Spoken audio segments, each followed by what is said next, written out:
He's my best friend. Enjoy. Thank you. Thank you, everybody, for. Sorry? It can't. So I'll have to speak louder. So my name is Kenan. I'm organizing with a bunch of friends here. Consciousness Hacking. This is the first event. It's a chapter of an organization that started about 2 years ago. So I just want to talk about it a little bit before we enter into Lucid Dreaming, for which you're all here. And so first of all, thank you. I'm very grateful that all of you showed up. This is a great turnout. We didn't expect so many folks to come at this first inaugural event for consciousness hacking. So I guess everybody here is definitely interested in consciousness. What that to me means is our phenomenological subjective experience, and really that is all that we have. It's the most real thing to us. It's the most intimate thing to us. So why use the word consciousness hacking? Some people, they meditate, they do yoga, they play sports, all kinds of variations of different conscious experiences, of which we have some form of awareness. So you use the word consciousness hacking. What is behind it is the relevance of technology in our day and age, because it's so close to us, so relevant to us. So just, this is just an example of a few conferences and communities that I've come across in the very recent future, maybe recent past, the last 4 to 5 years, like the Buddhist geeks. Some of these might, is anybody familiar with any one of these? By a show of hands. So we have Wisdom 2.0, Inner Engineering, Transformative Technology Conference. That was the first time it happened last year. And Buddhist geeks, they do podcasts and events and such. And so coming back to consciousness hacking, it was started by this gentleman right on the left. His name is Mikey Siegel, and he's a MIT roboticist, and went on a journey to India for attaining enlightenment, for similar reasons that a lot of us embark on those personal journeys. And when he came back, he wanted to engineer, being an engineer, he wanted to engineer enlightenment. He wanted to create technology that would make us enlightened. And then, since then, it changed, and he started to focus on social, spiritual, and psychological well-being. And that's where the organization called Consciousness Hacking took birth. And so right now there are like about 15 chapters of this organization, and we just launched the San Diego one, and you guys are here. And one of the panelists here, Jay, and I were at a dream yoga retreat, which is a form of meditation, a couple days ago, last weekend actually. And one of the teachers there, Andrew Hulsack, used a very interesting word that I liked about technology, and he said weapons of mass distraction, which I guess all of us at some level can relate to technologies like Twitter, Facebook, texting, so on and so forth. And that's where consciousness hacking kind of comes in, because we are creating technology. Right now in the fabrication lab, we have 3D printers and laser cutters and whatnot, and people are using them to create a lot. Technology perhaps is the most relevant for our generation. But it's more important to develop technology that is mindful and has awareness and is not turning us into zombies. We have perhaps a growing number of DUI-related kind of things that are on par with texting now, or perhaps texting and driving has taken over the number of accidents to do with DUI. So that's just one example of where it is actually a weapon of mass distraction. So we must be mindful of how we use technology for our evolution and not kind of dissolution. So this is an example of just a couple of techs, just a very fraction of technologies that we use to actually hack our consciousness. Music being one of them. We have biofeedback, like EEG, that measures brain waves. And a lot of these products are now coming to fruition in terms of being off-the-shelf products on your closest Best Buy. One of these devices, the Muse right here, is a friend of mine here in San Diego is actually doing a startup where you can buy this off-the-shelf device that is used by people to do meditation, but you can use this along with his software platform to control drones using your brainwaves. So that is the kind of the power that's being unleashed through these consciousness hacking technologies. Virtual reality is another one, and texting is another one, of course, and then lucid dreaming, which we're going to be going in a little bit more detail tonight, is another one of those. So the part of the reason I wanted to come and try to create this technology, this community called consciousness hacking is that I wanted to bring people who are into meditation, who are into making things, who are what we call psychonauts, who, like astronauts, go inside rather than going outside. And would also believe that actually all the experience we actually have is internal experience and nothing is really external.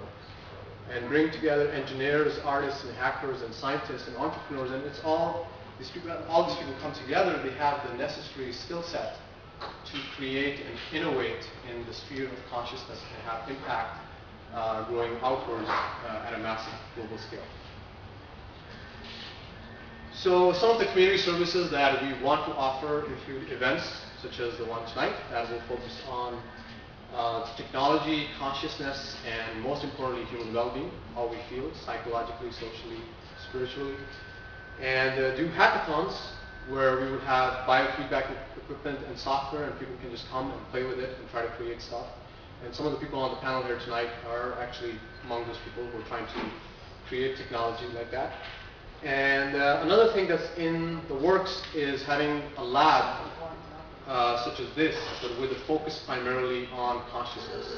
So the consciousness is a precursor to the technology that we create.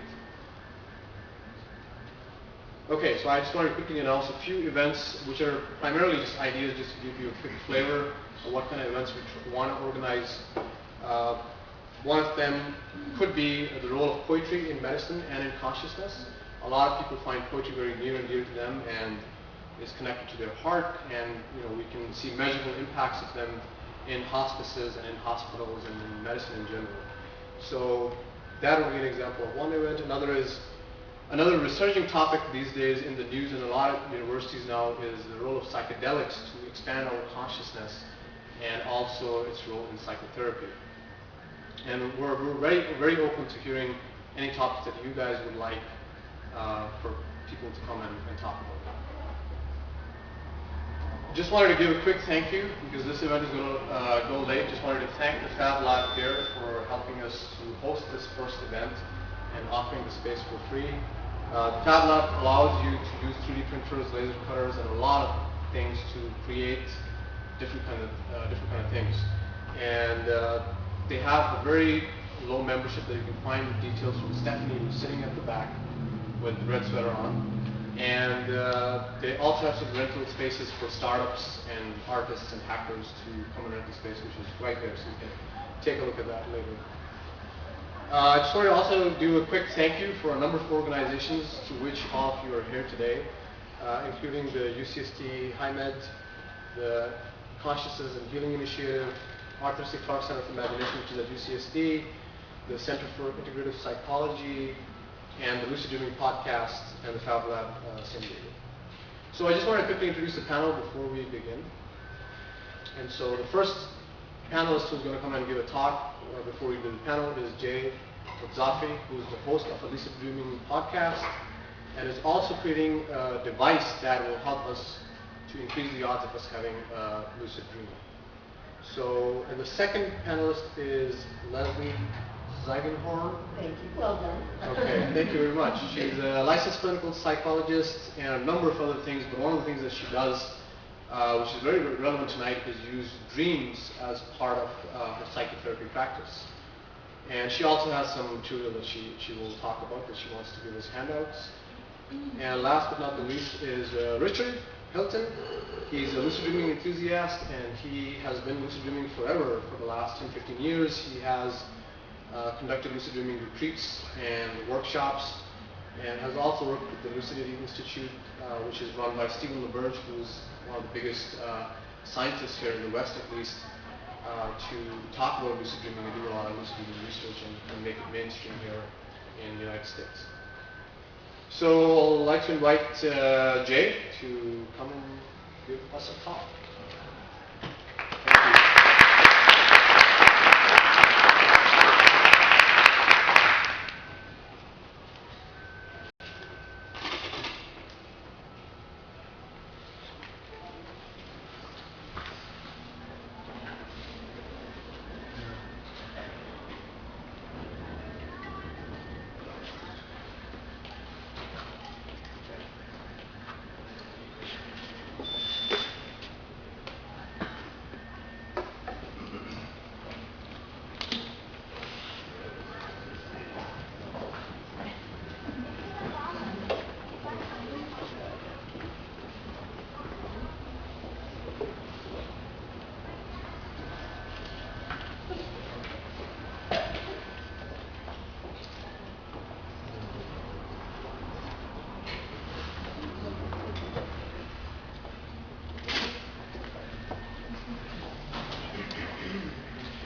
speaker system. He's on the speakers. Oh. I can move it up a little bit more.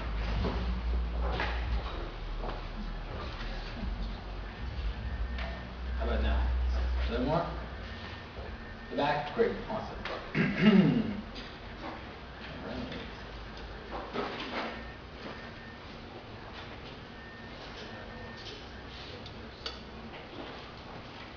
Thank you for your patience as we get the little technicals. Order.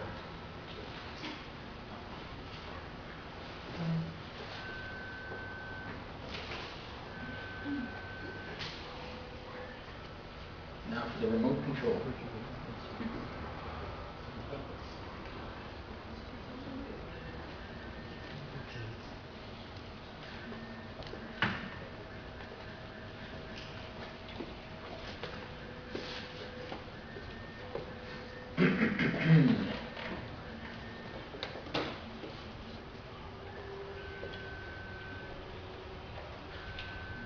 All right. So this is the talk we're doing in the future of sleep. And who the heck is Jay and why is he talking to me? Well, my name is Jay Safi. As Kenan said, I'm the host of the Lucid Dreaming podcast, but really I'm a lucid dreaming practitioner, researcher, enthusiast. I've been doing it for a good amount of time, a little more than 10 years on some sort of a regular basis. And you know, during the day I'm just a regular web developer, but at night I sort of have my dreams for many reasons, which I will get to in a moment. Before we start, just hands up people who know what it is or have heard of lucid dreaming before. All right, awesome. Now, hands up if you've had at least one lucid dream in your life.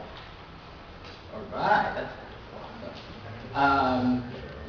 Hands up if you have them on a regular basis or you have some kind of a lucid dreaming practice. Okay, that's good. All right. We have a good varied group here tonight. So just to be clear and to be sure, and not only because some people might not know what lucid dreaming is, some people think they know, but it's not quite what they think it is. The simplest thing is that lucid dreaming is knowing that you're dreaming while you're dreaming, and that's it. It's just the awareness, the knowledge that you are partaking in a dream while the dream is happening. It does not mean controlling the dream. It does not mean a special type of dream. It's just the knowledge that you're dreaming while the dream is happening. So a good question is, are you dreaming right now? And that seems like an obvious question, and it's, you know, a little kind of silly, but how do you really know for sure? If you actually go to sleep every night and you go into a dream, and while the dream is happening, you sort of fall for it. You're sure that it's real until the moment that you're waking up, that you wake up. So now you're convinced, but during a dream you're not, so how can you be really sure? There's ways to test for it, and that's actually one of the keys to becoming lucid. So a lot of people actually, when I tell them that I'm sort of into lucid dreaming, that's something that I do, they ask why, what's the big idea? They don't always get it right away. But there's a lot of reasons. I'm going to go through a few of them real quick, and I'll get to why I think the important, the big ones, or why it might be interesting to some of you as well. The first one, the sort of gateway reason that gets most people through the door is the virtual reality sort of entertainment aspect of it. And you have to realize that lucid dreaming, while you're in a dream, the environment and everything in there is created by your own mind as it's happening. And if you can gain control over it as well, it really becomes quite a fascinating experience. Now, it is quite striking just to be in a dream and realize that it's a dream while it's happening. And those of you who have been there might know. And in terms of virtual reality, this is like virtual reality would be probably in 40 or 50 years. It's high resolution, fully realism, you know, and you might get mind control. So that's quite the experience. And you get to experience the impossible. My favorite thing, of course, like many people, is to fly. I almost can't help it. As soon as I become lucid, I know that I'm dreaming, I just jump off and start flying. Overcoming nightmares. That's one of the biggest ones, and people are even researching ways in a lucid dream to help overcome post-traumatic stress disorder. That's one of the main research reasons that people are researching lucid dreaming in academic context. Overcoming fear in general, this is quite remarkable, and here I think this is worth a little more extra time to explain.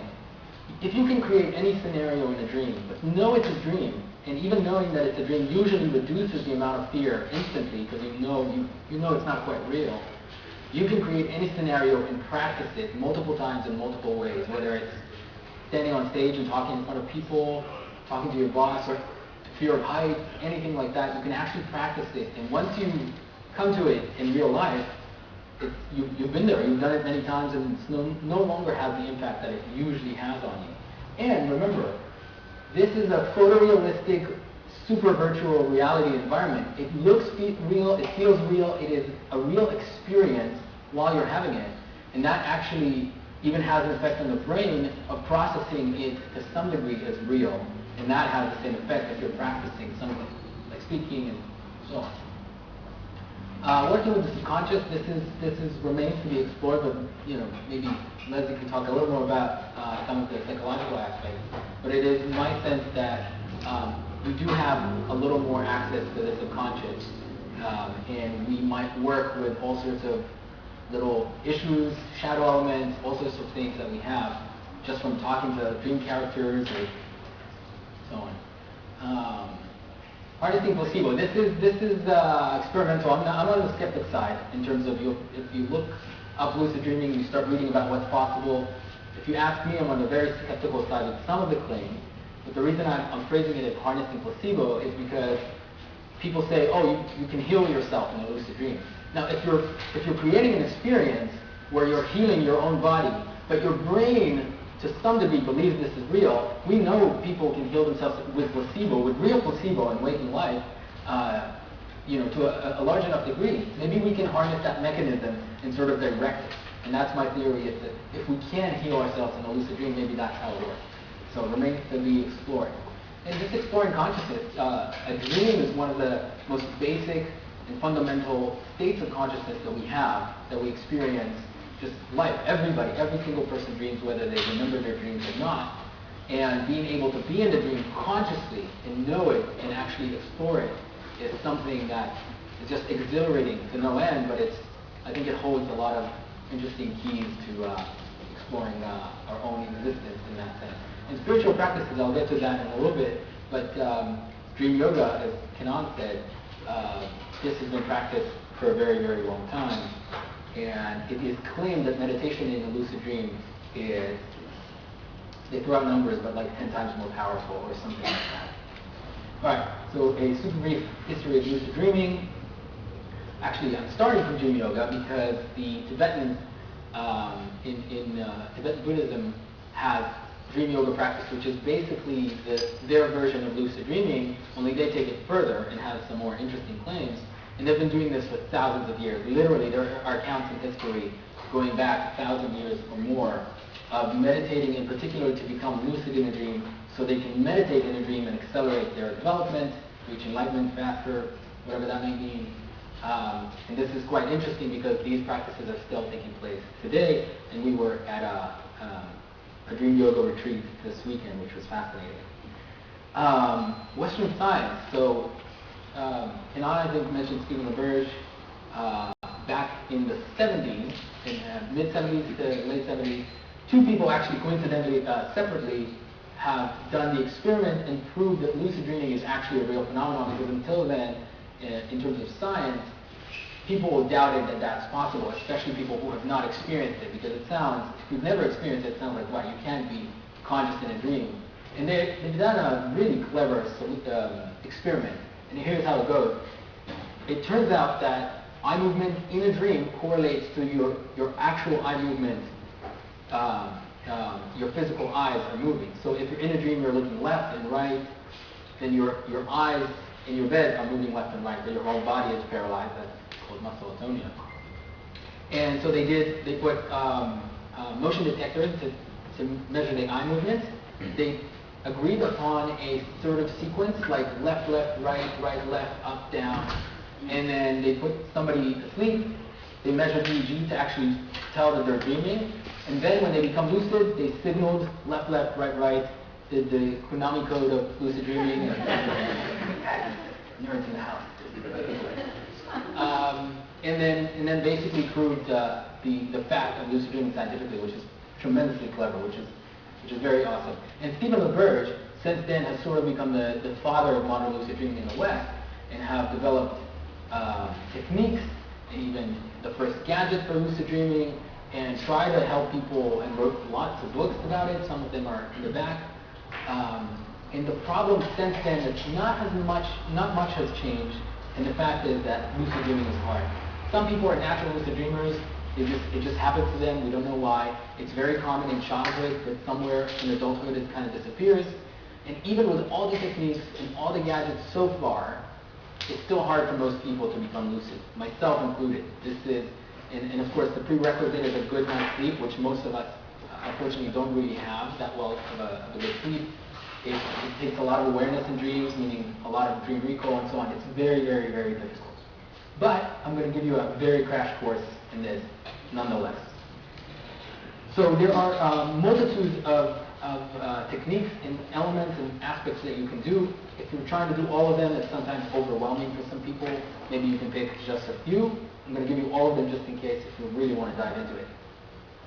If you only take one out of all of this, make it increasing your dream recall and by writing a dream journal. Writing a dream journal is just waking up. Every time you wake up from a dream, if you don't want to do it in the middle of the night, you can do it just in the morning after the last dream. You wake up, write down as much as you can. And that will actually, believe it or not, will increase your dream recall if you do it for long enough. I claim, my theory is, and I have a few case studies to suggest that this is true, if you do nothing but write down your dreams for a long period of time, you will start naturally lucid dreaming. I think you're increasing your dream awareness, your attention towards your dreams and your dream content. You don't discount them as just like, oh, it's just dreams. And you start lucid dreaming more naturally on its own. Reality check is, we were questioning whether we're dreaming or not. Hopefully we were questioning, I'm not sure. There's all sorts of ways to do it, and because it relies on a mechanism that in a dream, not everything works quite the same. So a reality check would be to try to jump up, and in a dream you might actually not come down. Or when you come down, you might go through the floor. You can try to put your finger through your palm and see if it goes through. You can try to, digital stuff don't work quite well. You can try to play with the light switch and see if you turn off the light switch and the light doesn't go off, you're probably dreaming. Now, if you do those during the day, as silly as that sounds, you feel like you know that you're not dreaming, but you'll get into the habit of doing the reality check, and that habit will seep into the dream, and you'll start doing that in a dream. And when you do it in a dream, you will suddenly realize that you're dreaming, which is the cool part. Actually, Andrew Hallcheck gave us this little card that says, is this a dream? And this is a good way to check as well, because if you look at text in a dream and you look away and you look back, it most likely will change. So you can just say, is this a dream? And really, really ponder it. Look away, look back. Oh, it's still the same. Okay, so I'm awake. That's fine. On a suggestion, just telling yourself, for a lot of people, especially for the first time, if they just hear about lucid dreaming, many people actually just automatically dream that night because it gets into their consciousness. But you can, as you go to sleep, tell yourself, tonight I will have a lucid dream. I will become aware that I'm dreaming while I'm dreaming. And that is, even just intention is probably one of the most powerful ways to become lucid. Prospective memory, it's tied to intention, is the act of telling yourself that you will remember something in the future. It's like, when I get home, I want to remember to do the dishes. So you tell yourself, oh, the next time I'm dreaming, I will become lucid. This is part of the same mechanism. Now there's a slew of induction techniques. I won't get into them. If you search lucid dreaming, all of this, it's just all the same. A ton of it comes up. It's pretty basic. It's ways to, for example, wake wild and wake back to bed. It's like you get up at 5 a.m. where REM sleep is starting to be really long and your dreams are more vivid and more stable. You wake up and you go back to sleep, and you can try to fall back asleep consciously right into the dream and maintain conscious awareness, for example. There's all sorts of techniques, again, you can look those up. Supplements. I think we have a few in the back here, courtesy of Richard. There are a couple that seems to be working for a good amount of people, like galantamine. You have to do it in a particular way. You have to wake up at 5 a.m., take 4 to 8 milligrams. And there's some other stuff. It's not very reliable. It doesn't work for everybody. Our neurophysiology is different. Unfortunately, damn it doesn't work for me as much as other people. But some of them are pretty reliable. Sleep deprivation I don't recommend, but I just wanted to give you this example as the lengths that people will go to in order to try to become lucid by depriving yourself of sleep. Then when you go to sleep, you plunge directly into REM, giving you a better chance of being lucid. Instead of that, just take naps. If you go for a nap, you dive right into REM, and you can do it much easier. So again, as you can see, like this is difficult stuff with all sorts of techniques and so on. So the current state of lucid dreaming technology, this is the REMI, and I actually have it back there. This is a sleep mask. And this is similar to what Stephen LeBaron basically created in the 90s, and it hasn't really changed since then. And what it does is you go to sleep with you go to sleep with a sleep mask. The earlier version where actually it measures your eye movement. Am I going too fast? Is this okay? It's awesome. It measures the original one. Measures your eye movements to know that you're dreaming, and then blinks lights to signal you that you're in a dream. And the way that really works is that because your eyelids still, light can go through your eyelids, if it's strong enough, but not too strong to wake you up, but not light enough so you don't notice it, your brain sort of picks up on it. And if you remember that you have the sleep mask on and that there is a light, if you get used to that as a sort of a dream sign, then you do a reality check and you become lucid. Now, this new one doesn't even have the REM detection, the eye movement detection. It's just a timer, so it works less reliably, although it has better patterns and it's slightly slimmer and more convenient, and it works better. There is one that looks a little more promising from a company called iWinks, who is in San Diego, by the way. The device is called the Aurora, and that's actually a headband that measures your brainwaves to know when you're dreaming, and then gives you a light and maybe even sound, if I remember correctly, to try to signal you that you're dreaming. So that's coming out soon, not sure when, but in the next few months. And it looks promising, but we'll see. It still relies on the same technology that you hopefully will notice the signal while you're dreaming. So I tried to come up with an analogy. Thank you. I tried to come up with an analogy of lucid dreaming to something a little different, and I came up with this. Imagine that the internet exists, and it's awesome because the internet is awesome. But everybody most people don't have a modem, or if you have a modem, it's just unreliable. Most of the time it doesn't connect. You can't log on to the internet. Maybe it connects to like 5 seconds and you get excited as the page loads and it crashes once again. This is the state of lucid dreaming. This is how hard it is. So it's this magical, beautiful, fantastic, cool thing that you can do awesome things in, except nobody can get there. It's just horrific. So we need to come up with a better modem. A quick part about the science, lucid dreaming in the brain. This is very interesting. So back in 2009, a group in Germany did a really cool study where they finally put some people who can lucid dream in EEG while they were sleeping, and were reading their brainwaves, and they found out that the brain generates gamma waves, which is unusual in a dream, while you become lucid. If you become lucid, you're generating 40 hertz gamma waves, and not just the usual like theta and beta and alpha.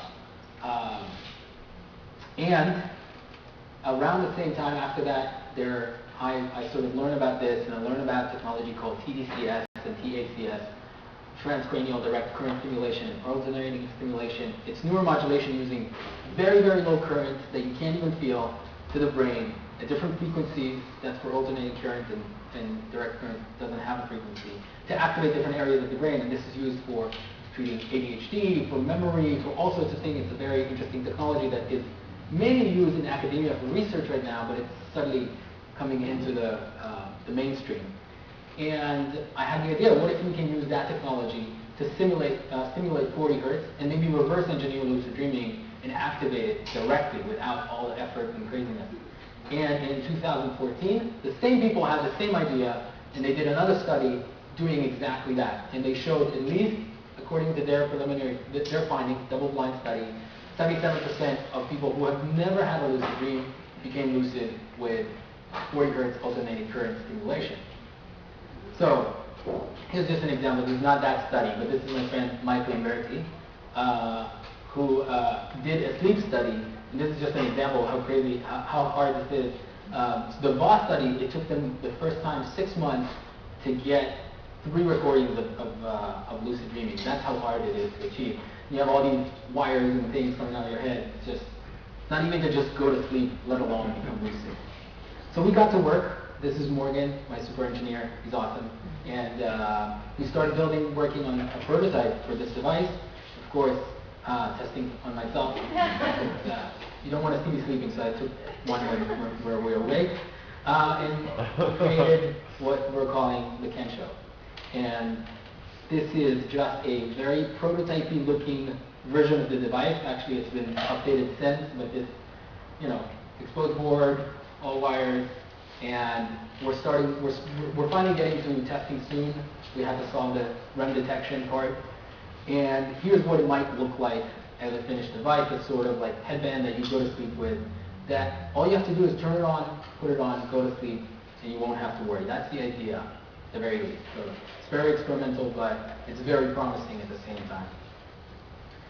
So what is the future of lucid dreaming? And this is what hopefully the future of lucid dreaming might be. And the main reason I want to give, in addition to the reasons that you've seen earlier, is that for me, when I'll put it this way. Only the last time I remember waking up in the morning like energetic and happy-go-lucky and jumping right out of bed and let's start the day was, I don't know, at the age of 6 or 7 or something like that when I was a kid. And just, I don't know, natural energy. And somehow throughout the years, you wake up and your alarm goes off and it's annoying and you're exhausted and you're tired and you have, if you have nightmares, forget it. If you have insomnia, forget it. But even if you have just normal sleep but anxiety dreams or just, you wake up and you're tired, you don't even know why. Isn't sleep supposed to be restful? And the only time as an adult that I woke up not only energetic, but like ecstatic and happy and like waking up with a smile, it's ridiculous. You haven't seen me, right? It's only when after a lucid dream, after I've been like flying and doing something exhilarating and fun, as opposed to just fighting with just random occurrences, I would wake up happy like I've never before. And I just want to find a way to provide this for other people because it does change lives. I hate to exaggerate, but it's just something else. The amount of stuff that you can experience in doing a lucid dream and the way it affects your waking life. I think that is tremendous. So I'm hoping to build this better modem for me and for everybody. I'm kind of selfish about that. And that's about it. Thank you so much.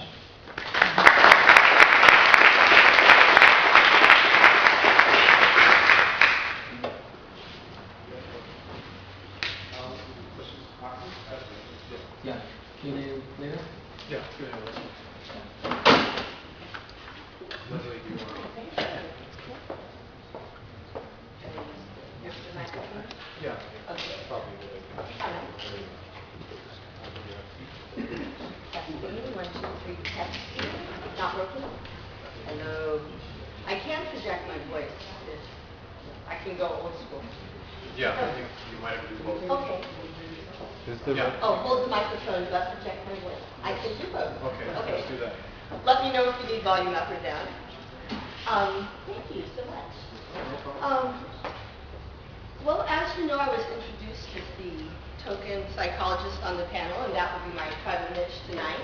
But I do come to you not as a scholar or an expert on the wild and vast world of dreams, but as a fellow explorer and someone who wants to engage with you in discussion about this fascinating and provocative dimension of consciousness that we call our dream world. So I was thinking what I might have to offer in a relatively short time, about 10 minutes, and contextualize it in the broader mission of consciousness hacking.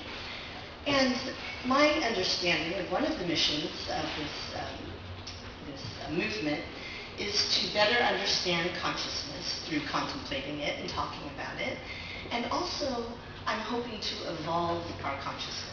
I mean, it's a fun playground for sure, but can we evolve our consciousness both personally and collectively? And I hope that that might be something that this group and the broader consciousness hacking community is interested in. So I thought, going forward, it may be helpful to understand how we got here.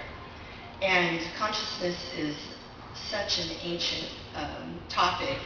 I am not a historian, but I do know a little bit about the history of psychology, so I thought maybe in these next few minutes I'd share with you a brief and quick drive-through of the history of Western psychology, some of the big pieces that have to do with consciousness, and also dreams as a subtext of consciousness.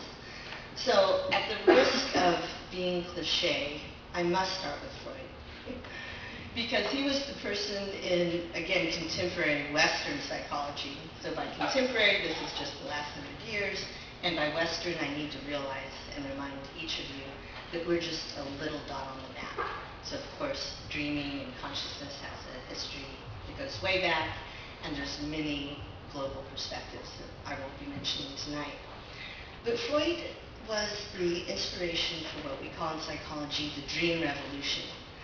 He felt that the unconscious, the forces of nature and the subterfuge of our psyches that we're not aware of, has great influence over what we do and what we think, and also what we dream.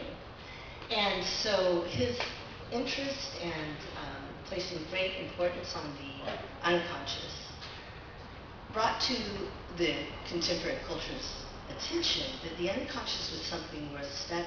And Freud believed that dreams were the royal road to the unconscious. So suddenly dreams that may have beforehand just been something perplexing that faded at breakfast became a very vital part of contemporary culture, of artists and philosophers and writers. And so Freud put dreams on the map. Now he had a student who remains a very vital influence in contemporary dream work. And so I'll just ask, does anyone know or want to guess who that student of Freud's was? Carl Jung.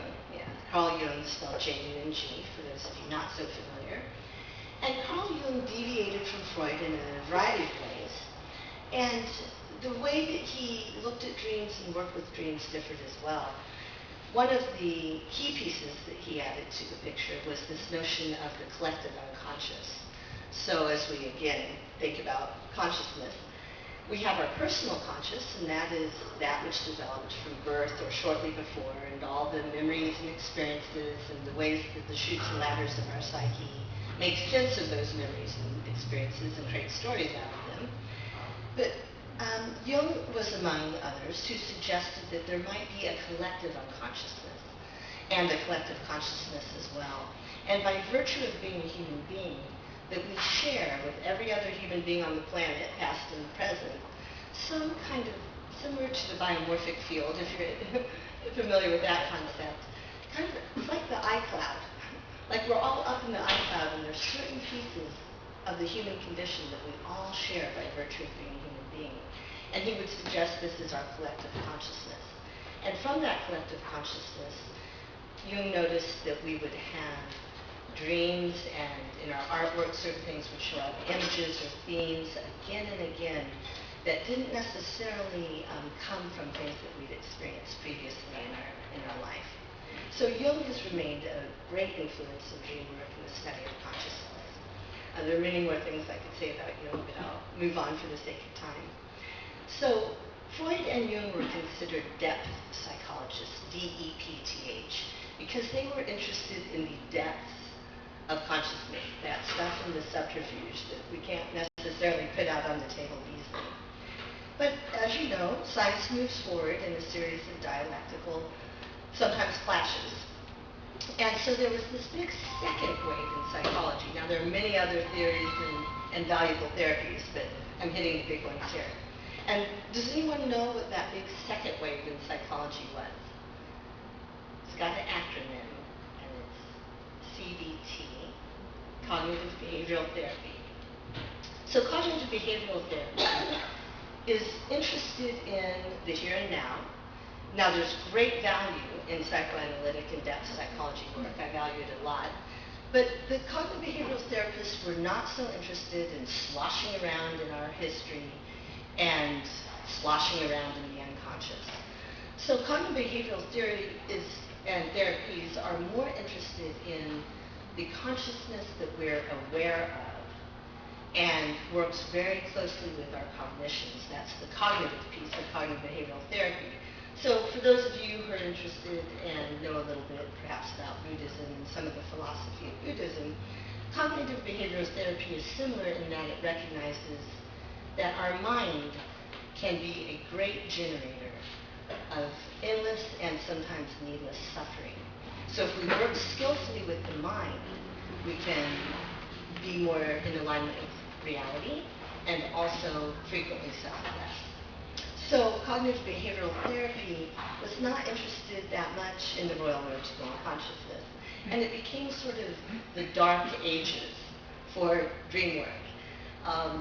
It fell out of favor, though many depth psychologists continued it. It was kind of underground. So in the cognitive behavioral therapies, another value is empirical research. And I love science, and I love the empirical method. And I think that it is a challenge to apply the empirical method appropriately to a variety of phenomena that it just might not be the best tool for. So you can imagine how challenging it is to study dreams empirically. However, I'm very grateful for Clara Hill. She blended cognitive behavioral sensibilities with some of the depth psychologies, and she studied dreams and developed a model called the cognitive experiential model of dreams. Oh, good to see you. And so she has a book here.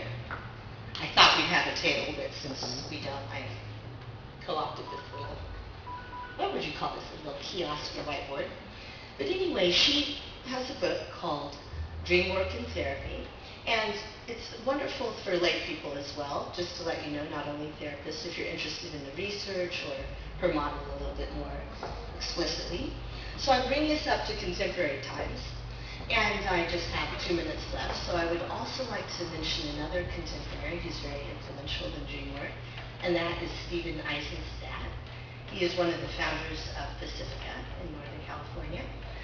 Is anyone familiar with the work Stephen Eisenstadt does, or his model of dream work? It's called dream tending. Dream tending. So I'm going to wrap up now with that little quick history of psychology and its relationship with consciousness and dreaming.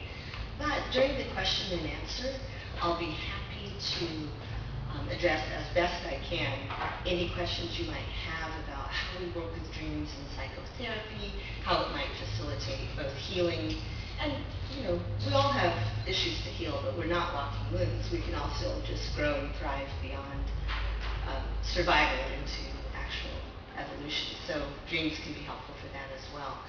I also have a handout for you. It's my low-tech DIY version of dream hacking, and that is a compilation of several influences that I put together just to give you some hints to jumpstart dream journaling in a way that might be effective and help you have a dialogue with your unconscious. So I'm going to hand that out probably when we're done with the formal Q&A, but before you ask us questions. Okay? Thank you, Lucid.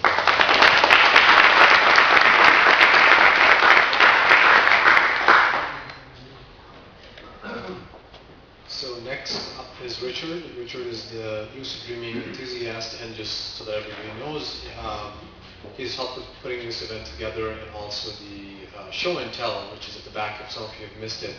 A lot of technology that he's been using for a while, supplements, and a number of books on dreaming, lucid dreaming. So thank you for bringing this.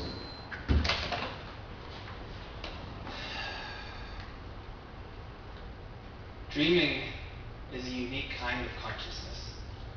At this time, we're all conscious right now. And when we're dreaming, we're using a lot of the same brain processes at that time. So we all go in and out of the state. But the problem is that our memories are stored differently when we're in REM sleep state. But while we're dreaming, we're at the center of creation. It's a place where our thoughts and our feelings are instantly manifest in the world around us. So it has amazing potential for exploration of the nature of reality and your own experience of consciousness and playing with the mind on the mind's terms. But because of this problem with our inability to store long-term memories while we're in REM sleep, we sometimes don't feel that well connected with our dreams. So that's why we're here tonight. And the topic of dream hacking is important for us to reconnect us with this such a pure state of ourselves. And so when I think about dream hacking, I see that there's three major categories for dream hacking. The first would be technologies and techniques that we can use to make our dreams more vivid and meaningful and memorable, to help bring the dreams out and make them influential in our lives. So this includes doing dream journaling and different progressive alarm clocks and other technologies we'll be talking about. The second major category would be, once we find ourselves in a dream, what techniques or hacks can we use to get ourselves lucid, to help us figure out that we are dreaming while we're in the dream? And this can be techniques such as reality tests and a lot of the things that Jay talked about. And it also includes that once you do get lucid, what are techniques that you can use to navigate in that space and to manipulate the dream to get what you want. So as you have more lucid dreams, you find that there's certain things that you're naturally able to do in order to have the dream move in the way that you want it to move. So hopefully we'll get a chance to talk about some of those too. And the third category of dream hacking is taking all the wisdom that you gain from the dream state and all of the techniques and experiences that you get from your dreams and applying them into your waking life. So not all of them are directly applicable to life, but there are so many subtle and interesting wisdom that come from the dream world that you can then apply in your day-to-day life. In other words, as we grow with our dreams teach us, and our dreams grow as well. And this has been my experience through my practice of lucid dreaming, which started about 17 years ago when I was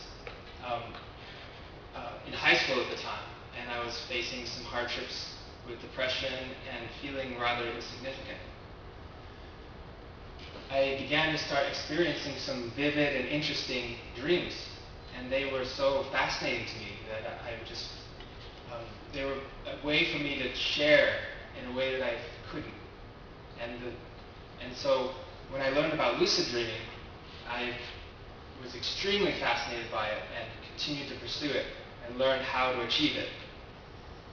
So most of my background comes from the teaching of Dr. Stephen LaBerge, which is a very scientific approach. And I read his books, and within a few months I was able to have some lucid dream experiences. And where a lot of it starts out as is a bit of exploration, to see what you can do, to enjoy the experience, and to just kind of have fun. As time went on, I went to college and I studied filmmaking. Oh, I would like to add that becoming lucid at that time was really important for my personal development, because one of the things that is very profound in a lucid dream is the sense of empowerment.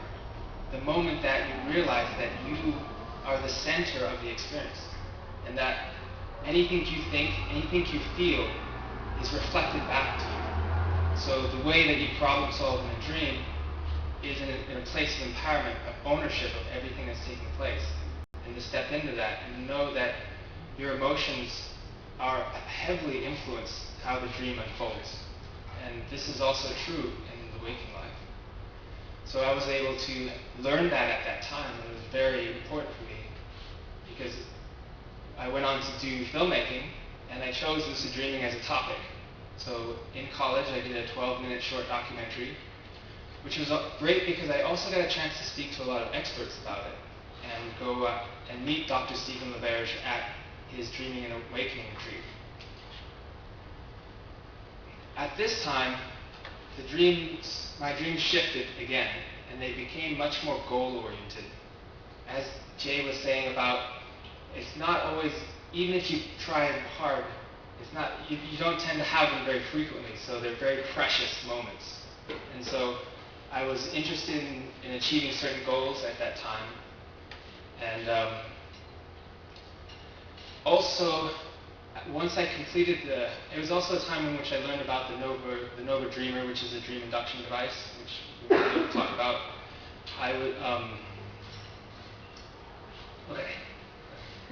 So, moving on from there, after I completed the documentary on lucid dreaming, I was put in these situations where I would screen the documentary, and this would put me in a place to do public speaking, such as right now. And this had been a very challenging point in my life, where I found it very difficult to do public speaking. So it also became a large topic of my dreams, and particularly when I got lucid. Not only was I studying lucid dreaming, but it always became about talking about lucid dreaming in my dreams. And it was interesting to have the experience of a shift in the types of lucid dreams that I had, from ones in which there were forces that were overpowering to eventually coming to a point that when I got lucid and I saw a crowd of people, my natural desire was to go up in front of them and start talking. So I felt like I had a breakthrough, and I was able to see that being able to transform the physiological sensations in the body from a retreating feeling and into an exhilaration. So I spent a lot of time talking about lucid dreaming in different ways and having different experiences. And then I had this profound lucid dream that changed the direction for me completely. And it was one in which I was put in a situation where I was being pursued by what I interpreted as a powerful lucid dreamer who was out to get me. And as I attempted to control the situation in my favor, I tried to reason with this lucid dreamer who appeared to be attacking me. And we were both flying in the sky together, and I was retreating. And I found myself yelling at this person, "You should be teaching lucid dreaming!" instead of attacking me, of course. So at this, not soon after, we collided in the air and united as one. And I woke up from that dream, and I realized that it was time to stop talking about lucid dreaming and to start actually sharing how to do it. And it was also at that time that I was living in Santa Barbara, and shortly after that I was invited to help host a workshop, be a co-facilitator. And the Lucidity Institute invited me back to their retreat as a volunteer and an assistant, helping them gather data for the Nova Dreamer. So I felt like my dreams shifted with me again and how I wanted to talk about it and be in that space. And now I'm at a place where in San Diego, I'm starting to embrace lucid dreaming as a holistic practice, as something that I seek out and I'm very interested in, but I want it to be integrated in my life so that it's a healthy part of my life and I'm able to pursue it in that way. So that's my journey so far. I do want to mention that one of the things that I'm now doing is the San Diego Lucid Dreamers, which is a very loose organization here in San Diego. But it gives people an outlet who are studying lucid dreaming or interested in their own lucid dreams, a place to share.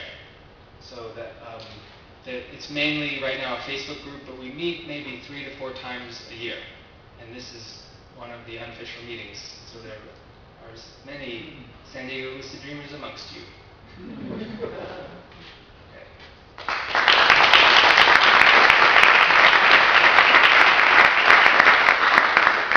Thank you thank you, Richard, for a very candid, open sharing of your experience. So we want to do a quick panel now, and we have some questions here, but I want to open up very fast after these 5 or 6 questions to the audience. And maybe we should we move the chairs here?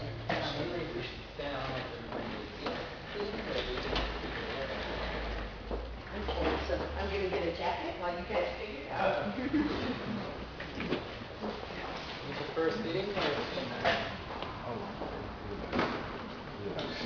Yeah, standing is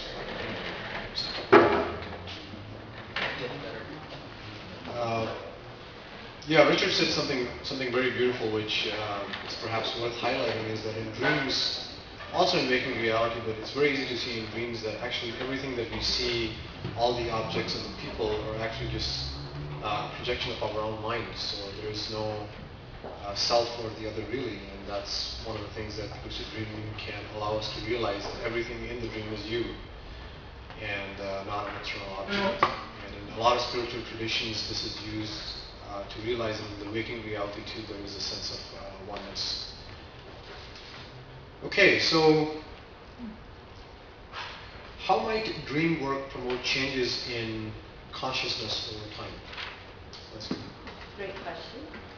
What I typed feverishly today when I was on the go, but have not thought about since. But it's a good question. So repeat it if you don't mind, even though I wrote it. Yes. Yeah. So how would dream work promote changes in consciousness over time? Yeah. Well, my experience working with my dreams for many years, and also my clients when they bring them in, which is always a treat. I like to think about one aspect of Carl Jung's theory, that as we evolve, or his terminology is to individuate, and that's really kind of birthing ourselves out of conventional ideas of how we should be in family of origin programming into an authentic self, whatever that might be. It's really important for us to daylight those dark corners of who we are by virtue of being human beings that we don't want to look at. He called it the shadow. It's just these natural aspects of our maybe insecurity, dishonesty, thievery, small-mindedness, lack of generosity, all these things that can come with the human package that we're not really proud of and we don't really want to acknowledge, much less show someone else. Well, a lot of times these shadow aspects will show up in our dreams through emotions that we're having in our dreams, or lusty acting out that we would not ever want to think of doing perhaps in waking reality and things like that. And if we can, through telling a dream and having those shadow aspects of ourselves, which are usually very shame-covered, witnessed by someone else, not judged, there's a very liberating quality about that. We start to be able to be authentic with ourselves, and having a witness in that is very powerful. So I have observed and experienced that as we integrate our shadow, and dream work is one of many ways to do that, we do liberate ourselves from a lot of the old programming. I think we mature psychologically, we mature spiritually, if that's a dimension of your life that you feel is part of your life. And we become less coward and small. Very nice. Thank you very much. Thank you for asking. Yeah, the next question is for Jay and Richard. Jay and Richard? What technique for lucid dreaming is your personal favorite, or technology? That's a good one. Well, I think I sort of talked about the dream journaling, which again, it has so many benefits, even just going back and reading your dreams and so on. But you start noticing, and if you do it with some digital apps like Dreamboard or Shadow, some of the other ones, and you start entering data of your dream journal, then you start seeing patterns automatically emerge. Like you suddenly realize, that there's a recurring person, or recurring place, or item, or emotion in a dream. And if you do the reality checks when those same, elements appear in your waking life, then you will have a higher chance of doing a reality check when you see those signs in a dream. And that comes a lot from the data you get from your dream journal. and your dream journal increases your dream awareness and dream recall anyway, so that increases your chances anyway. I think that's still the most powerful thing you can do. Was it favorite dream technology? Tech or technique, that's Okay. your personal. My favorite technique is the wake back to bed technique, which is waking up 2 hours before you normally wake up. It's kind of like a standard practice for people who are trying to make their dreams more vivid. But in the way of technology, my favorite right now is the iWinks Aurora device, which is currently being developed here in San Diego. It hasn't been released yet, and it's still coming together as a tool for exploring dreaming and sleep and consciousness. It's an EEG machine that you wear on your head, and it's able to record what state you're in, either deep sleep, light sleep, and REM sleep, or dreaming. And from there, it can then plug into a phone interface, and that's where they can develop different technologies and tools to use for that. Since that one is my favorite because it has so much potential and I'm involved with it, it's part of San Diego technology, and it's on the brink of becoming something, a great presence. But I also own a Zio, which is a technology that's been out for quite a while, which is the same type of technology. It's a headband you wear at night, and on the screen of the Zio, it prints out your sleep cycle. So how long you're in deep sleep, and the shape of your sleep cycle, which is similar to this bottom chart. But the reason I like this technology so much is on nights I'm really trying to have a vivid and meaningful dream. When I wake up, I can go look at it immediately and know how long I had just been in REM sleep. And that helps me to know, like, sometimes my recall is good and sometimes it's bad, but it helps me to just know what was going on a moment ago. How do you spell that? Zio? Yeah, Z-E-O, and there's one on the show and tell table. Okay. Thank you. It's no longer available, right? Yeah, there's some on eBay. It's no longer on the I'll buy market. some for one, huh? Get them while it's hot. I guess this question is for everyone. What would you do in your next lucid dream? Or if you have a desire to do something, experience something, what would that be? Is this rated PG? Okay, not talking about last night's dream. You know, something I love to scuba dive, but I'm a warm water mermaid, so I haven't been scuba diving much here in San Diego. I would love to go on a wild underwater adventure. And I will leave the details to that to my unconscious tonight. Perhaps it will unfold there. And it might be R-rated. I didn't say it. PG-13. If I can resist the urge to fly again, because I just can't help it as soon as I become aware. I actually want to, since this is consciousness hacking, and I'm also a meditator, and I'm exploring the sense of self, which according to Buddhism and a lot of other, even mindfulness research and studies in universities and so on, about how malleable and even illusory, perhaps, is one of the words, the sense of self is. So what I want to start exploring more is playing with the sense of self. And the first example, and you don't even realize it, sometimes you become lucid, you become aware that you're dreaming, and suddenly you say, oh, this is all a dream, it's not real, and yet you still identify with that guy or girl running around in your dream, even if you don't notice that your perspective is a third-person perspective, and you're actually somewhere here in the sky looking down at this person, you're still identified. Until you notice that somehow, and you're like, wait a minute, no, I'm just hovering awareness. And you can even get rid of the running around guy and just be the hovering awareness. And you can then start sort of playing around with that and disidentifying more and more, and just sort of remain in awareness, which is one of the sort of approach to meditation. So that's my next exploration. Cool. I want to do that too. Underwater. I like this question. I think it's something that just part of people who are interested in dreaming should ask themselves and have lined up as part of your dream practice. Knowing that you will get lucid at some point, what would you like to do? And I started to have goals that are less focused and are more open to allowing the dream to be what whatever's happening.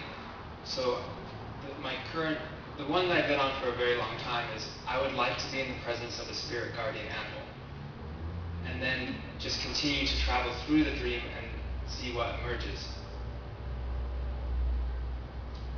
And also just interacting with the dream on with whatever comes up.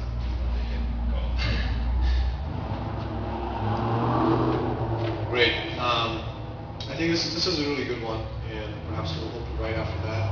Is what might be the similarity between dreams and poetry? This is really like to get the answer for that. Especially since there will be a poetry event Yes. coming here at some point.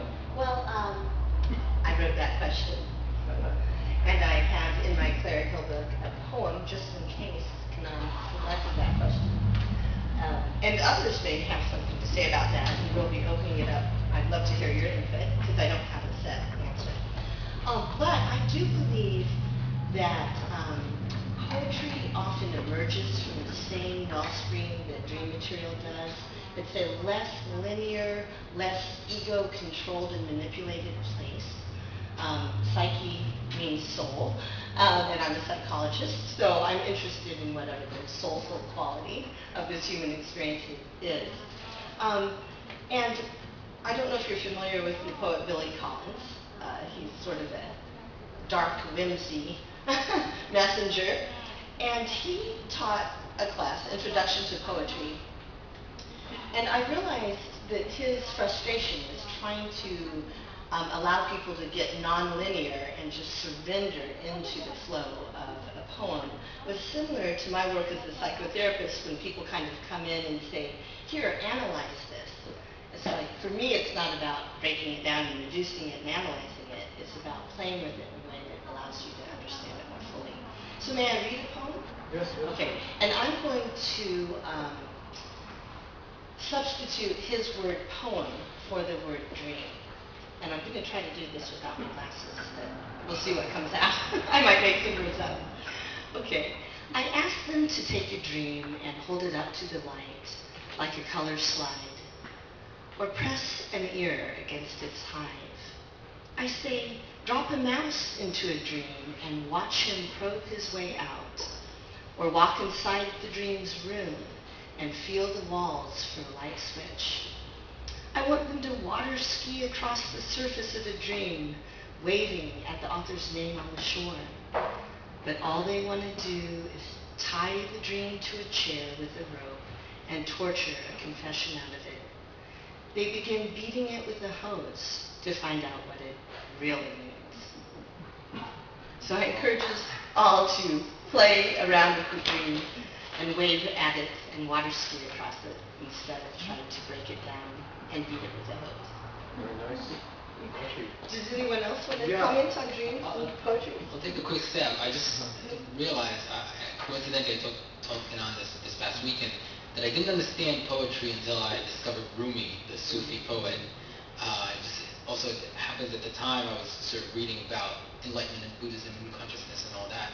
And for the first time I realized that poetry is perhaps trying to describe the indescribable, is finding words when descriptive, just technical words don't quite fit.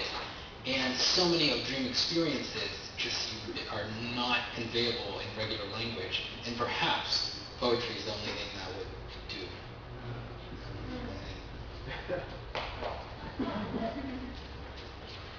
Viewing the dream practice as a holistic approach, it's acknowledging that that time at 4 a.m. till 6 or 7 a.m. is an amazingly creative and open time.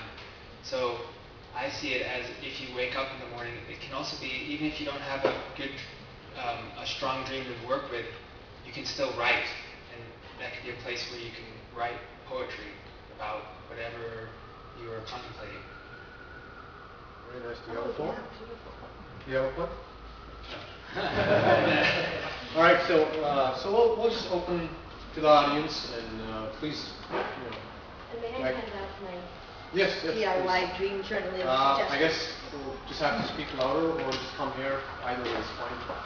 Yeah. Okay. This is sort of a meditative question. So I'm a long-time meditator, and I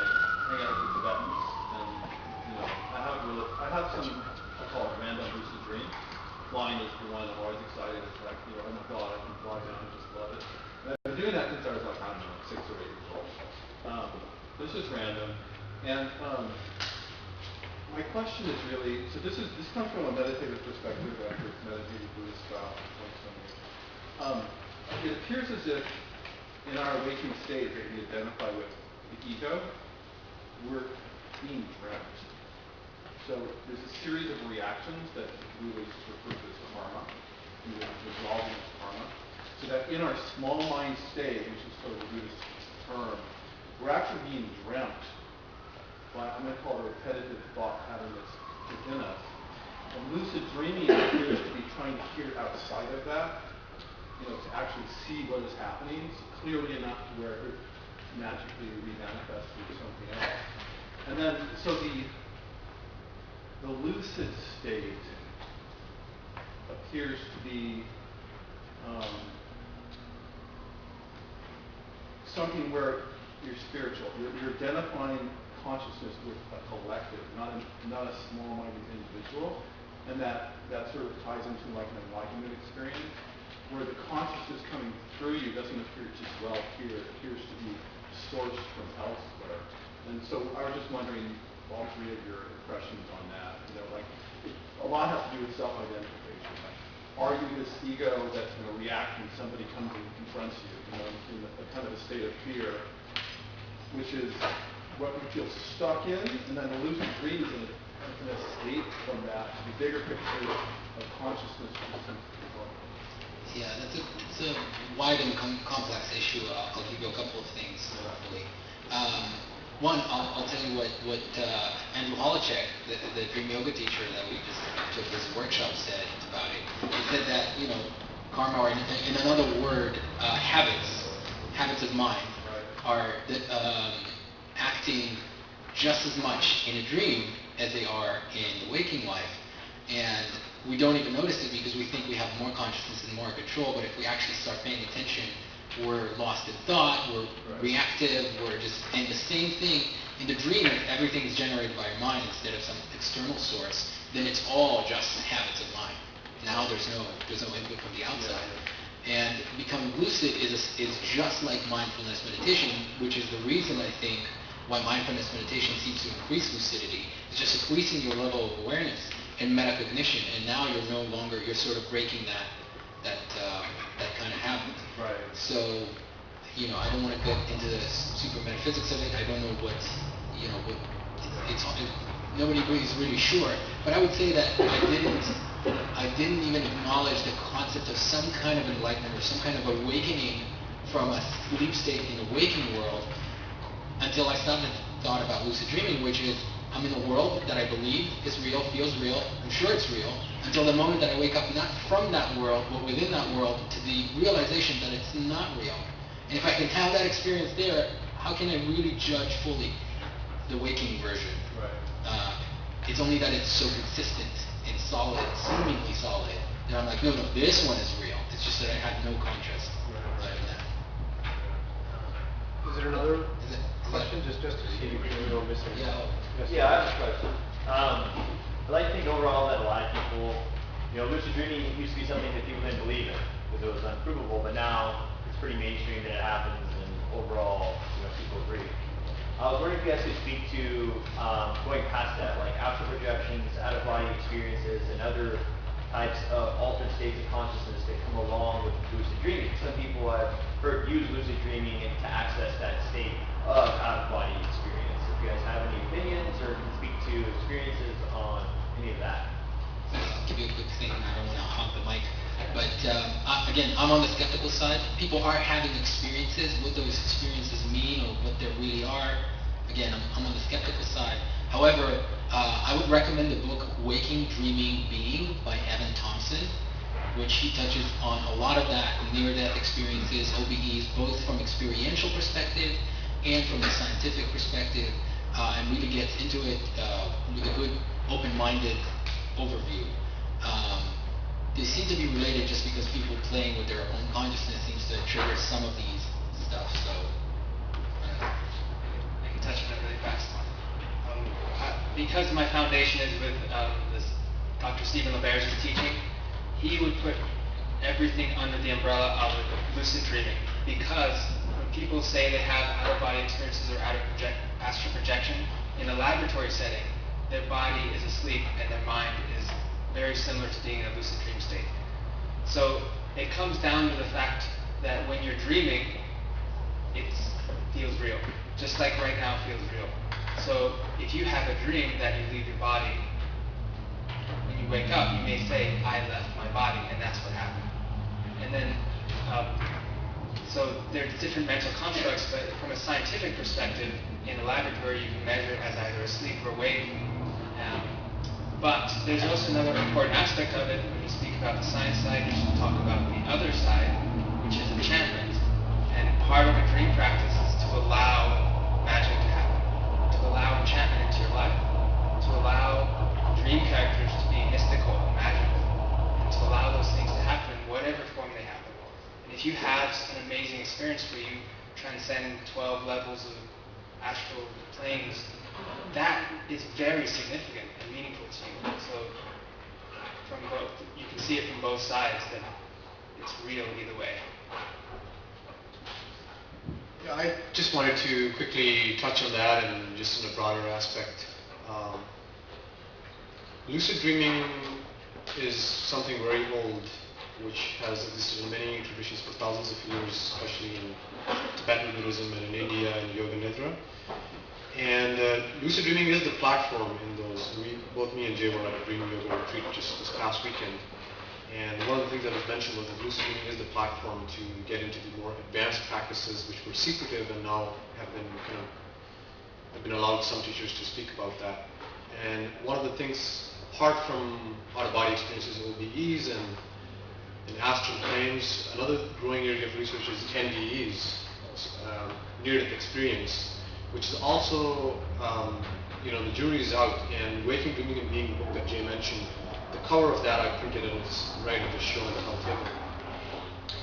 And lastly, I would just say that, as Jay was just saying, sleep yoga is something which is also different from dream yoga, where there is a claim in a lot of these spiritual practices that the awareness or the witness can also transcend dream and be there while you're in deep sleep and there is actually no dream.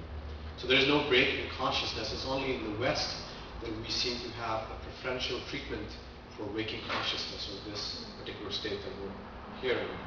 But in certain other cultures and places in the East, every aspect of consciousness has been treated equally. Grayson. Oh, I kind of wanted to say about like an out-of-body experience, like as someone that studied a lot about the sensation of having a body from like a neuroscience point of view, that's something that's simulated by our brain. So the feeling of having a body is something that's being simulated in real time. So having an out-of-body experience, although this physical body stays there, it could just be the dissolution of formal identification with that simulation in your mind during that state. We can trigger them in the lab now, right? Yeah. Right, you can just, there's a particular area in the brain that sense comes together. So they can even do some RTMS on it and you have an OBE. So. Jeff. Yeah, I've had enough lucid dreams for it to have a profound impact on my view.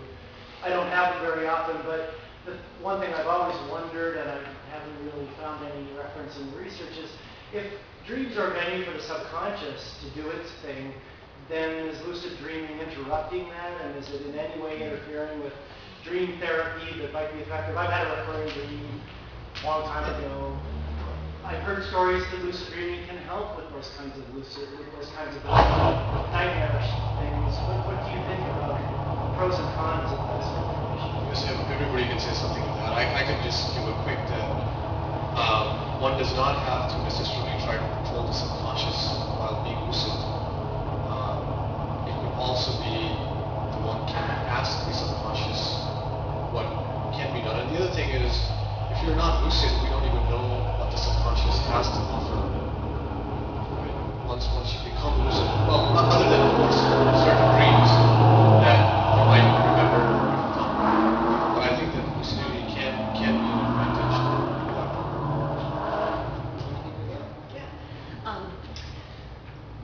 piggybacking on what Kenan said, I think having a dialogue with the unconscious is very, very helpful. And that's why I've spent years dream journaling and trying to remember my dreams. Just on a personal, aesthetic, and perhaps intuitive level, I have not wanted to manipulate what happens in my dream world. I feel like I'm doing that with my ego almost every waking moment. And I would rather hop on the horse, bareback and see where it takes me. I usually have, they're not always pleasant dreams, but they're interesting enough that I don't want to change them. And I enjoy dreaming in my dream life. So personally, I think becoming aware and lucid of them, but without trying to manipulate them, would for me yield the richest treasures. It's just a personal opinion I have. However, I do work with clients who have recurring nightmares, and a lot of times I think that is the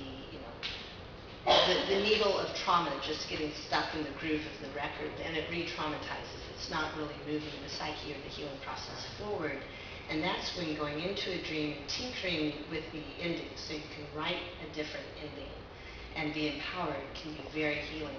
And once we move on with that, a lot of times the nightmares dissolve, or they are softer. So in that way, I think it can be helpful from a therapeutic standpoint. That's a fantastic question, and I get asked that a lot. So first of all, definitely, like they said, and like Richard was talking about earlier, becoming lucid but letting the dream unfold is a very common thing, which happens to usually down the line after you had some fun, you sort of let the thing happen. But there's a continuous sort of debate and disagreement from the experts. Andrew Holacek, which I had on the podcast, and B. Alan Wallace both said, if you have the choice between being aware or not being aware is always better, no matter what. And Evan Thompson, who wrote the book Waking Dreaming Being, when he was on my podcast, I asked him that, and he actually disagrees. And I'm still in his camp because I believe that if you're aware, the content might be by default different, and might maybe just for creativity reasons, and just something that might not come up if you weren't aware, but you can recall later and do something with. Maybe there's still benefit, but I mean the jury's out. I agree with the idea. I think that's a core principle, that lucidity is awareness and doesn't really imply anything beyond that other than what you bring after you have that awareness. So I think in that case, that awareness would bring more to that experience. But I think we all also seem to agree that non-lucid dreams can be extremely important and moving and vivid too.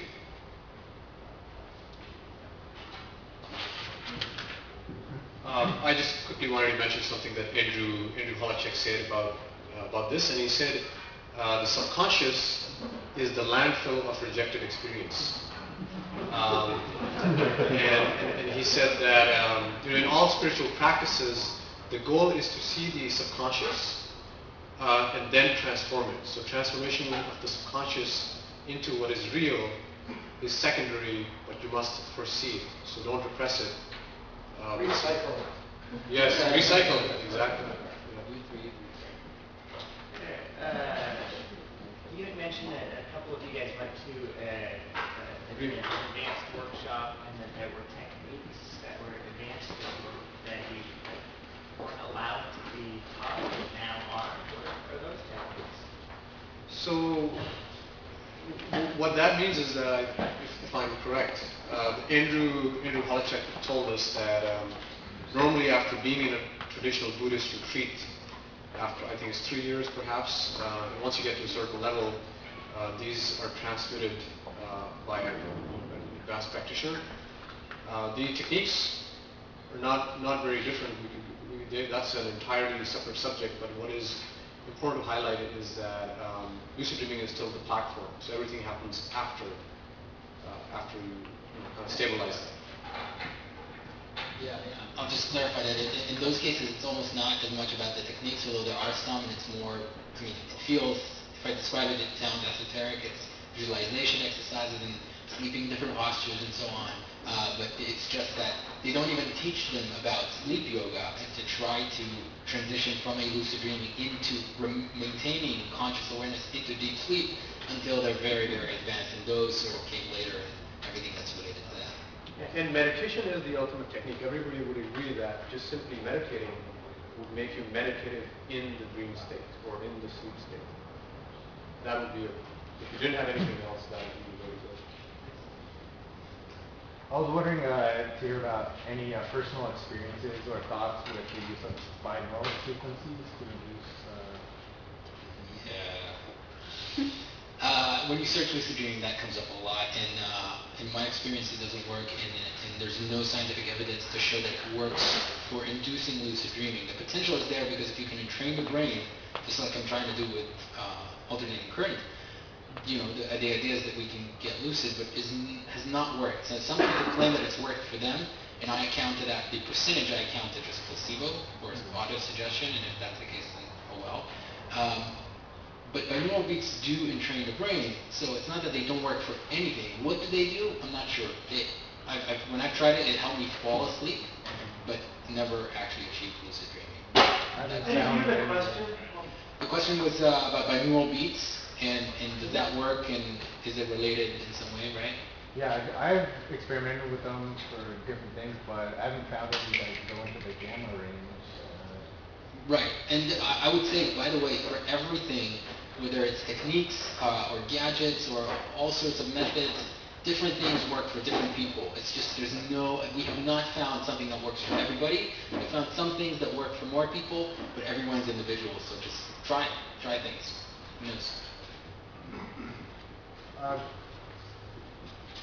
Anyone else? Yes, please. I want to know more about this cranial electrical stimulation, and it sounds like it's very early on, and that there's nothing publicly available even in the beta stage. It's just been experiments, but I'm kind of curious where that's at and what the future of that might be. Okay, so this is a wide topic. In general, this is not really new because in academia and research, this has been, I think, at least around 20 years. It's just gotten more refined, and they're testing it for all sorts of things. In terms of consumer products, there's one for actually FDA approved to treat depression. I mean, it's called Alpha Stim, and you clip it to your ears. It runs very low current, and apparently it helps with depression because of the general frequency how it affects the brain, with less side effects from pills, for example. It's still a relatively new. There's still debate on how it works. In the very beginning, when Kenan was talking, there was a picture of a little white thing on somebody's head. It's called the Think, and that's actually out on the market. And it's sort of like TDCS, but they're claiming that they're modulating brainwaves or modulating the brain state, getting you calmer or more energetic by targeting the cranial nerves and not actually the brain. So, but it's the same sort of technology. It's a certain frequency of electricity, a very, very small one. You can sort of feel it tingle, but not more than that. And it's only now starting to come out of. There's one more company that I don't even want to mention their name, but they are horrible in every conceivable way, and they don't deserve a plug. But it's an example that more and more people are producing these for more purposes. And again, more testing needs to be done, more scientific research, and more. In terms of lucid dreaming, there's nothing like that. Just the one study was indicating that works, and people are sort of DIY people, and people like me are starting to replicate those at home. But more testing and more refinement is needed. Hurry. Was it? I get it. Good. Sorry. I can't remember what it was all about. The God helmet, wasn't that part of TDCS experiment where you would replicate the feeling of Yeah. So right. So Mikey Siegel, for example, when he originally was talking about trying to create an enlightenment machine, basically enlightenment engineering. The idea is that we can sort of get the brain to different states that people who meditate for 20 years or more are getting to on a slower basis. But we don't know quite yet. But we can get people into meditative states, into altered states of consciousness with magnetic stimulation and electrical stimulation, and in fact using neurofeedback, which is also a little slower, but with stimulation it's a little more straightforward. But again, it's hit or miss. It works for different people, some for not. Yeah, and just on that Early regard, stages. plant medicine or sacred plants is another way that people also experience it these days. I think that's a tech in itself. DMT, the God molecule. I have a bit of a metaphysical question on lucid dreaming and astral bodies. And the recent technology in terms of lucid dreaming, has there been any kind of discoveries or anything about astral bodies occurring? Because my question basically lies on it's based on my experience where I've had lucid dreams that takes one quality when I'm in deep sleep. But in meditation, I've had experience of astral bodies, which seems to be different. So I was just wondering if there's been any correlation or any discovery in that regard. Again, maybe, I don't know if Richard want to talk about it, but I would, science won't tell you much yet. Again, I count a lot of these as just experiences that have a certain signature. So like you're awake now and you don't think about it until there's contrast, but when you're in a dream, and you're in a lucid dream, there's a signature that tells you, it's like the metadata of the experience that tells you this is a dream or this is not real. And in fact, there are dreams that feel more real than waking life. Those are the weirdest thing in the world, because it tells you, something tells you that this is more real, and your brain does not know what to do with it. It's just completely bizarre. And I think some of these experiences, that's my theory, some of these experiences just have a particular signature of this is my astral body, this is a dream, this is out-of-body experience, and so on and so forth. And again, I'm skeptic, but if you want to learn about gross, subtle, and causal bodies in Buddhism, that would be the place I would point you to. I think if anybody knows anything about those, and if those are real, these are the people who have figured it out, if any. I have not experienced astral, or even my lucid dreaming is not stabilized, but the fundamental difference in the East and the West is that the West, consciousness is an emergent phenomenon of the brain. So as your brain develops, you're born and it divides and it develops, you have the emergent phenomenon of consciousness, whereas in the East, consciousness is fundamental. So the body is in consciousness, or the body and the mind are in awareness, not the other way around. So once you look for that, all these things make absolute sense to the brain perhaps would be more of a radio transceiver rather than something that's like a cellular tower trying to emit awareness. And scientifically speaking, no one knows. This is, most scientific people will take the materialism standpoint that the brain generates consciousness, but there are an equal number of people, specifically in quantum mechanics, which have started to argue about that. Yes. One thing I would say is that materialism is a paradigm created by the mind. So to say that that represents the fundamental core of reality is a little bit recursive and a way that doesn't actually make sense. So that's all my input. Well said.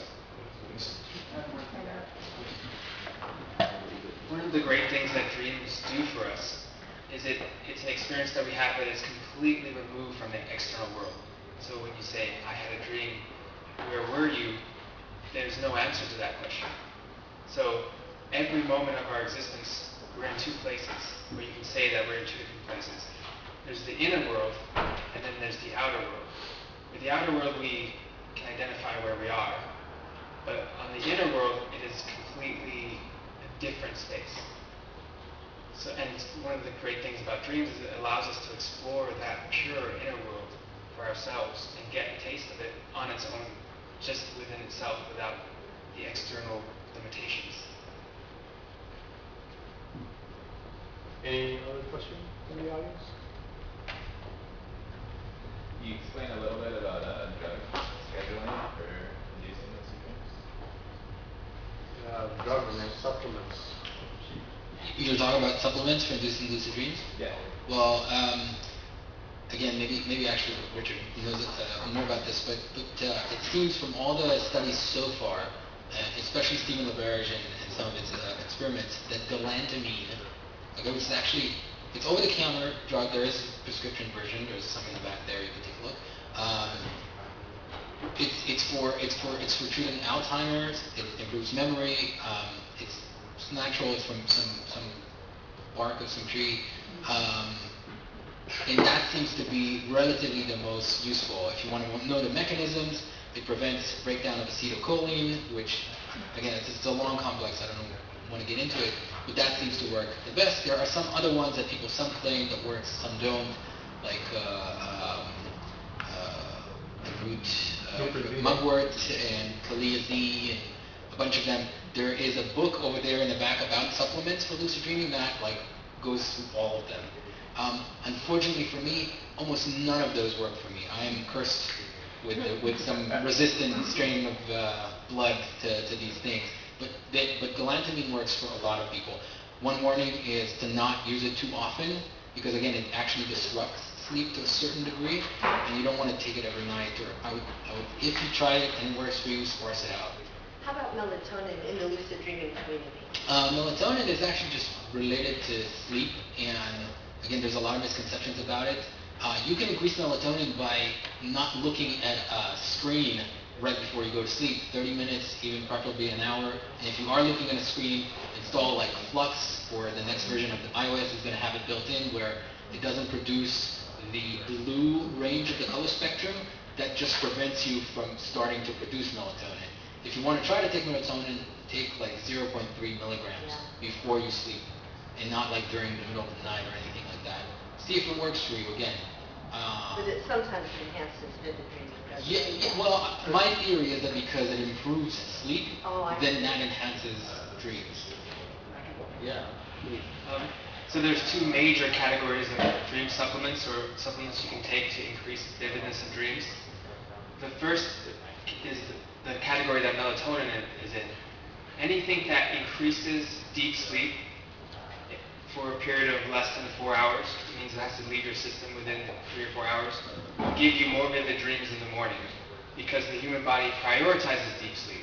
When you go to bed, your body wants to get as much deep sleep as it can, so if you can help it by giving it a supplement that gets it to a deeper level of sleep, such as melatonin, then you're likely to have more REM periods later in the morning. The other category of dream supplements are supplements that increase vividness and awareness, or stimulate the mind. And so those would be ideally taken at 4 in the morning, or during your wake back to bed practice. And that's what Jay was talking about with galantamine, and the other one does the same thing but with different way is huperzine A. And so my experience has been that for me, they've been very effective. And when I came across them, they changed my practice. As in, I still embrace natural lucid dreams, but I also have felt the effects of dream supplements, and I embrace those in my practice too. So when I do wake back to bed, sometimes I'll take a supplement and sometimes I won't. But I've had a collection of very vivid and meaningful dreams to me through using dream supplements. And so I encourage them. I think one of the most important things is just to sit down with somebody who has used them successfully and just go over everything that could happen, because there's just some small details you should know about, and galantamine can cause headaches later in the day if you take too high of a dose. So you'll always find that lucid dreamers, or dreamers in general, lean on one side or the other. Either they embrace supplements or they reject supplements. And so that's the two different types. The one supplement that's probably has a little bit of taboo around it that I've used that works really well is tobacco, like some nicotine. Yeah, nicotine. I've talked to a lot of people, and like, especially if they're not a smoker, but if they have a cigarette before sleeping, they'll go into lucid dream very easily. Interesting, because it's a stimulant. Yeah, acetylcholine stimulant. Then you can use a patch. Oh yeah. I enjoy a cigarette. I mean, there are options. Not like this. have you had any experiences being able to lucid dream outside of the REM stage, or is it always taking place there? And it's kind of a two-part question, I guess. Do you have any tips besides napping, whatever, to bypass the other stages of moving to REM? From the first one, from the scientific point of view, it is only lucid dreaming when you're in a scientifically measurable REM state. So if somebody says, I was sitting upright and I had a lucid dream, it's questionable how they're using that terminology, because they would have to be paralyzed and in a sleep state to have a lucid dream. People can have amazing experiences when they're not asleep that can be very much parallel, and they might be looking for the word to describe it, and they use lucid dream to describe it. But from a scientific or from the definition of lucid dreaming, it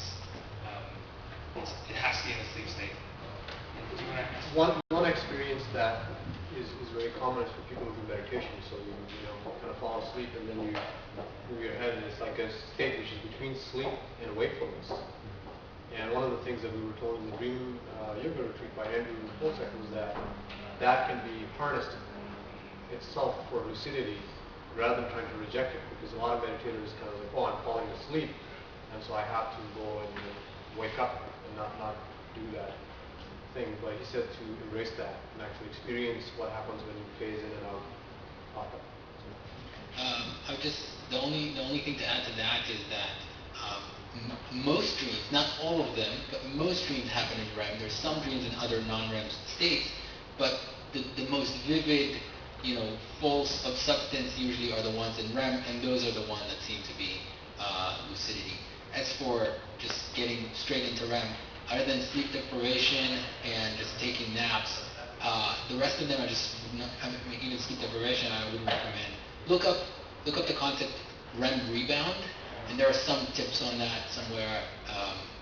All sorts of ways to just sort of kind of pack REM into different I phases. saw someone that wrote a book, I think he called it like polyphasic sleeping, where he sleeps for 2 hours but goes right on. Yeah. I don't know how he does it. Yeah. For me, those just are not so disruptive to just waking and sleeping and regenerative sleep that it's not worth it. I just wanted to mention one aspect of lucid dreams that Sandra mentioned, probably people already know about it, is a lot of inventions have happened during lucid dreams. And some scientists like Nikola Tesla in particular would have continuous lucid dreams. A lot of his experiments would be conducted in dreamlike states where his eyes would be open. And he's an odd case. I mean, it's in his biography, and if you just Wikipedia, he's one of those guys. The benzene molecule, the hexagon, very well known, was also a dreaming site where the molecules took the shape of a snake, and then the guy woke up. And Dali, who's an artist, also used something similar, where he would have a spoon, and as soon as he entered dreams and the spoon would fall down, he would wake up and start to sketch. So other than having fun, some practical worldly utilities of lucid dreaming, I guess. Ray Kurzweil also. Yeah, and the gentleman here mentioned Descartes. His entire new model of science, he said, was because of the concept of dreams. I'm not sure if they were lucid, but it was through dreaming or lucid dreaming, one of the two. So we have another 15 minutes if there are questions. Otherwise, we can socialize. I would just like to say thank you all for coming, and we really would like to know on meetup.com, the Consciousness Hacking San Diego page, or Facebook, what you liked about the